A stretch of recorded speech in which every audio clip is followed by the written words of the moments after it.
నమస్తే, welcome to ఓటెన్ TV. 1998 DSC అభ్యర్థుల సంఘం విజయవాడ ప్రెస్ క్లబ్లో ప్రెస్ మీట్ నిర్వహించి ఈ సందర్భంగా 1998 డిఎస్సి అభ్యర్థుల సంఘం స్టేట్ జనరల్ సెక్రటరీ శ్రీనివాసులు మీడియాతో మాట్లాడుతూ 1998 డిఎస్సిలో మెరిట్లో నష్టపోయిన బీసీ, ఎస్సీ, వికలాంగులు, మహిళా అభ్యర్థులకు న్యాయం చేయవలసిందిగా కూటమి ప్రభుత్వాన్ని కోరుతున్నామని అన్నారు.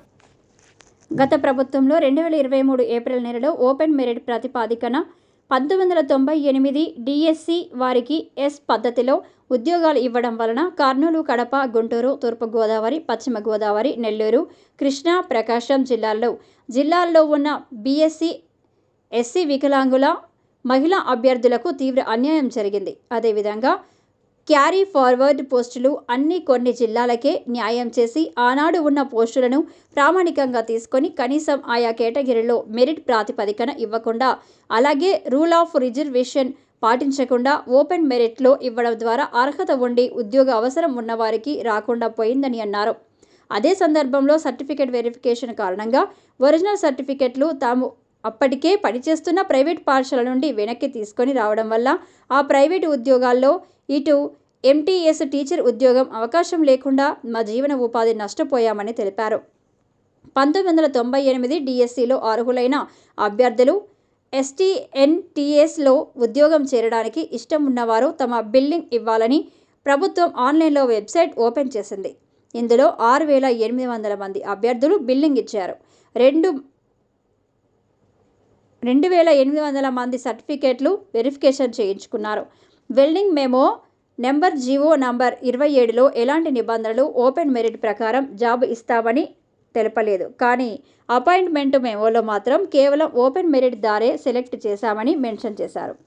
బీఎస్సీ, ఎస్సీ, మహిళా, వికలాంగుల అభ్యర్థులకు పైన తెలిపిన 8 జిల్లాల్లో పూర్తిగా అన్యాయం జరిగిందని, గత ప్రభుత్వం చేసిన తప్పిదం వల్ల 2,000 మందికి ఉద్యోగాలు, వారి కుటుంబాలు రోడ్డున పడ్డాయి. జీవనోపాధి దుర్బలంగా అయింది. అందువల్ల మాకు న్యాయం చేయమని మీడియా ద్వారా ముఖ్యమంత్రి చంద్రబాబు నాయుడుని, విద్యాశాఖ మంత్రి నారా లోకేష్ని కోరుతున్నామని తెలిపారు. కాబట్టి ప్రస్తుత ప్రభుత్వం రాష్ట్ర ముఖ్యమంత్రి నారా చంద్రబాబు నాయుడు గారు మరియు విద్యాశాఖ మంత్రులు నారా లోకేష్ గారు జరిగిన నష్టాన్ని సత్వరమే పరిష్కరించి అందరి అభ్యర్థులకు ఇమ్మీడియట్గా జాబులు కల్పించాలని ఈ సందర్భంగా మరి 98 డిఎస్సి జనరల్ సెక్రటరీగాను వారి ఈ సందర్భంగా డిమాండ్ చేస్తున్నాం, వారిని కోరుతున్నాం. అవసరం ఉందని ఈ సందర్భంగా వారికి విజ్ఞప్తి చేస్తా ఉన్నాం. ఈరోజు ఒకవైపు ఉపాధ్యాయ సంఘాలకు సంబంధించినటువంటి పీడిఎఫ్ ఎమ్మెల్సీలు కానీ, తెలుగుదేశం పార్టీలో ఉన్నటువంటి ఉపాధ్యాయ ఎమ్మెల్సీలు కానీ, మరి ప్రతిపక్ష పార్టీలో ఉన్నటువంటి ఉపాధ్యాయ ఎమ్మెల్సీలు కానీ ఈ సమస్య పట్ల సరైనటువంటి రూపంలో మరి ఈరోజు రాష్ట్ర ముఖ్యమంత్రి గారి దృష్టికి తీసుకువెళ్ళి ఎవరైతే గత ప్రభుత్వ హయాంలో నష్టపోయినటువంటి ఓపెన్ మెరిట్ కేటగిరీలో తీసుకున్నటువంటి అభ్యర్థులు ఎవరైతే ఉన్నారో కేవలం ఓపెన్ మెరిట్ రిజర్వేషన్ కేంద్రంగా చేసినటువంటి ప్రక్రియ ఓబీసీ సంక్షేమ సంఘం తరఫున మరియు 1998 డిఎస్సి వల్ల నష్టపోయినటువంటి అభ్యర్థుల సంఘం తరఫున డిమాండ్ చేస్తూ ఉన్నాం. ఇప్పటికే రాష్ట్ర విద్యాశాఖ మంత్రిగా ఉన్నటువంటి నారా లోకేష్ గారు గత ప్రభుత్వ హయాంలో జరిగినటువంటి అన్యాయాన్ని గుర్తించడం జరిగింది. జరిగినటువంటి అన్యాయంలో వాస్తవులకు, వికలాంగుల అభ్యర్థులకు న్యాయం చేయాలని కోరుతూ ఈ నెల 4వ తేదీన రాష్ట్ర తెలుగుదేశం పార్టీ అధ్యక్షుడు పల్లా శ్రీనివాసరావు గారికి, అదేవిధంగా విద్యాశాఖ మంత్రి నారా లోకేష్ గారి దృష్టికి మరి నష్టపోయినటువంటి అభ్యర్థులు, వందలాది మంది అభ్యర్థులందరితో కూడా ఒక ప్రత్యేకమైనటువంటి సమావేశాన్ని ఏర్పాటు చేయాలని ఈ సందర్భంగా వారికి విజ్ఞప్తి చేస్తూ ఉన్నాం. దానితో పాటు మరి ఏదైతే 1998 డిఎస్సిలో మరి రిజర్వేషన్ కేటగిరీ ఏదైతే మెరిట్ కమ్ రోస్టర్ విధానాన్ని అమలు చేయవలసినటువంటి వైఖరి ఏదైతే ఉందో దాన్ని అమలు చేసినటువంటి పరిస్థితి లేదు.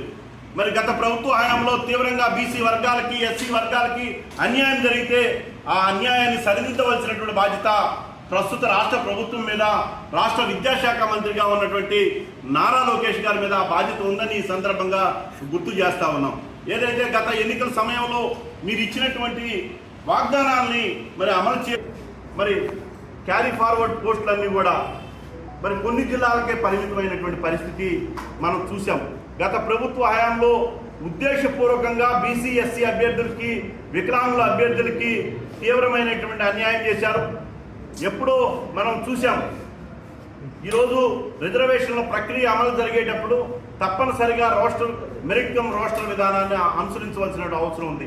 కానీ గత ప్రభుత్వ హయాంలో 1998 డిఎస్సి అభ్యర్థులకి ఉద్యోగ నియామక పత్రాలు అంతా కూడా ఏకపక్షంగా జరిగింది.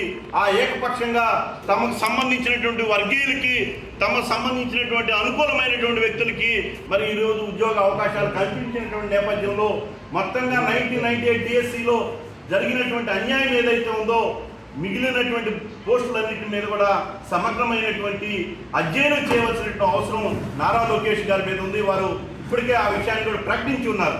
మేమేమంటా ఉన్నామంటే ఇంకా పోస్టులు ఉన్నాయి, ఆ జరిగినటువంటి నష్టం ఇంకా తీవ్రమైనటువంటి రూపంలో ఉంది, దాన్ని సమగ్రమైనటువంటి అధ్యయనం చేయాలని ఈ సందర్భంగా కోరుతా ఉన్నాం.